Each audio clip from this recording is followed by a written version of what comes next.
Bonjour jeunes gens, j'espère que vous allez bien. Donc une correction du 3.10, je ne corrige pas le 3.9, vous allez voir que les méthodes sont similaires. Donc vous avez les solutions à la fin, si vous avez des questions pendant le live, je pourrai répondre pour l'exercice 3.9. Pour l'exercice 3.10, je vais corriger d'abord le 1, parce qu'il est très classique, et puis le 3, parce que vous allez voir que là, pour les critères de divisibilité, on va devoir aller au deuxième critère de divisibilité, où on cherche des racines, des zéros qui sont des fractions. Donc pour ce premier exercice, là, on a l'équation qu'on doit résoudre, hein. Le but, c'est vraiment de factoriser cette équation au maximum pour arriver à des polynômes du premier degré. Et ensuite, la résolution devient relativement simple. Donc pour pouvoir factoriser ce polynôme-là, on voit déjà qu'on peut mettre x au carré en évidence, donc on le fait, hein. S'il y avait un nombre, par exemple 2, qui était multiple de chacun des termes qui étaient devant les x, on le mettrait aussi en évidence. Donc là, on a x au carré, donc on met x au carré en évidence. Il n'y a pas un 6, 19, 1 et moins 6 n'ont pas les mêmes diviseurs. Donc là, on ne peut pas faire davantage. Du coup, maintenant, on doit, pour pouvoir résoudre cet exercice-là, on doit factoriser la parenthèse qui est ici, hein, le x au carré il est déjà factorisé, puis on augmente, on passe à cette factorisation. Pour diviser ce polynôme du troisième degré, le critère de divisibilité nous dit que s'il y a un diviseur de la forme x moins a, alors a est diviseur ici de moins 6, hein, du dernier terme, hein, donc du moins 6 qui est là. Et donc des diviseurs de moins 6, je les ai notés, il y a plus ou moins 1, plus ou moins 2, plus ou moins 3 et plus ou moins 6.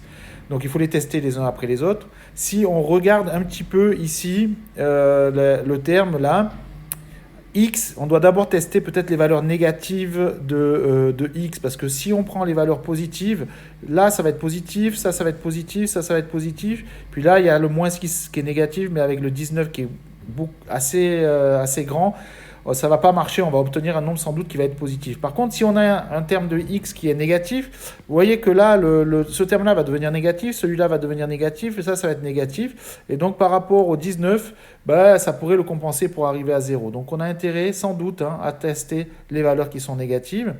C'est pour ça que d'abord, j'ai testé moins 1, puis, alors j'ai testé 1, mais ça ne marche pas. J'ai testé moins 3, moins 2, pardon. J'ai pas testé plus 2, en me disant que plus 2, ça va donner un nombre qui va être positif. Et j'ai testé moins 3, et on voit que la division par moins 3, ça fonctionne bien.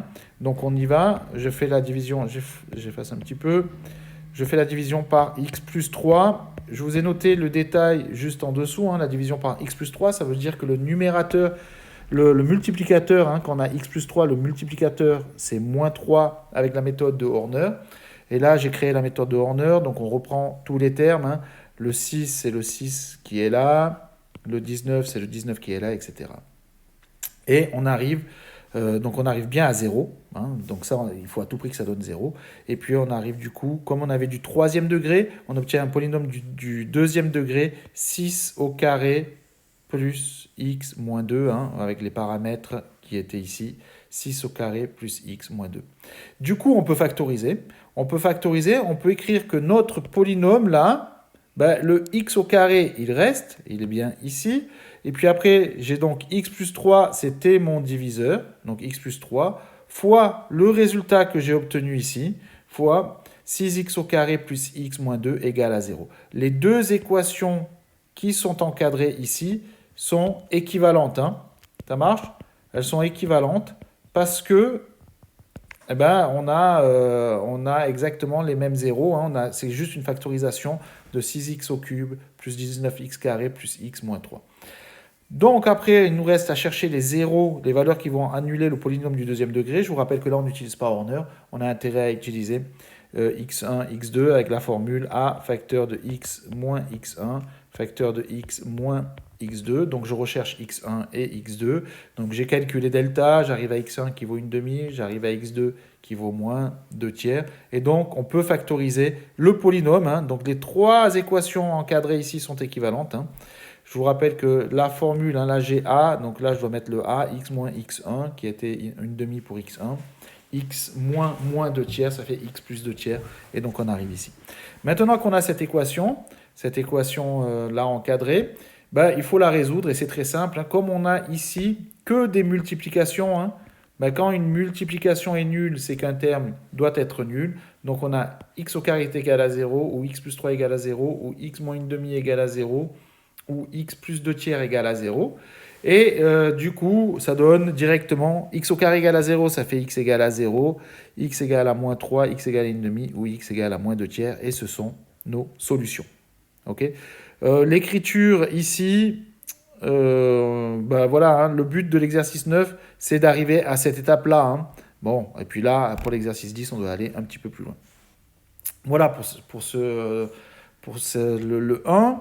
Maintenant, on doit faire le 3, c'est-à-dire on doit résoudre 3x puissance 4 plus 11x au cube, etc., égale à 0. Là aussi, on peut mettre x en évidence, donc on le met en évidence. Et puis ensuite, on teste les valeurs qui sont les diviseurs de plus 2, donc plus ou moins 1, plus ou moins 2. Vous voyez que là, il n'y a que des additions. Donc automatiquement, la valeur qui va fonctionner, elle doit être négative pour que une addition là, on arrive à 0, bah, il faut qu'un des termes soit négatif. Bah, du coup, on sait que x ici, vous voyez, là, ça va donner un nombre négatif. Là, ça va donner un nombre négatif si x est négatif. Donc, on peut directement tester les valeurs négatives. Celle-là, c'est même pas la peine que je la teste. Hein. Donc, on teste x égale à moins 1. On voit que ça marche pas. X égale à moins 2. Ça marche pas. Et du coup, on doit arriver au deuxième critère de divisibilité. Donc là, on doit, en plus de regarder les diviseurs du dernier terme, on doit regarder les diviseurs du premier terme, c'est-à-dire du 3 ici. Donc les diviseurs du premier terme, c'est plus ou moins 1, plus ou moins 2. Les diviseurs de 3, c'est plus ou moins 1, plus ou moins 3. Les fractions qui peuvent fonctionner, les nombres fractionnaires qui peuvent fonctionner, seront donc de la forme, je vous rappelle que c'est au numérateur, ce sont ces nombres-là, et au dénominateur, ce sont ces nombres-là. Et on crée tous les couples comme cela. Donc on a plus ou moins 1 sur plus ou moins 1, plus ou moins 1 sur plus ou moins 3, puis après on a plus ou moins 2 sur plus ou moins 1, et plus ou moins 2 sur plus ou moins 3. Hein. Le numérateur, ce sont les diviseurs de ce nombre-là, et le dénominateur, ce sont les diviseurs ici. Hein. Et donc on doit les tester. On peut déjà éliminer plus ou moins 1 sur plus ou moins 1, parce que ça donne plus ou moins 1. On l'a déjà testé. Donc celui-là, on peut l'éliminer.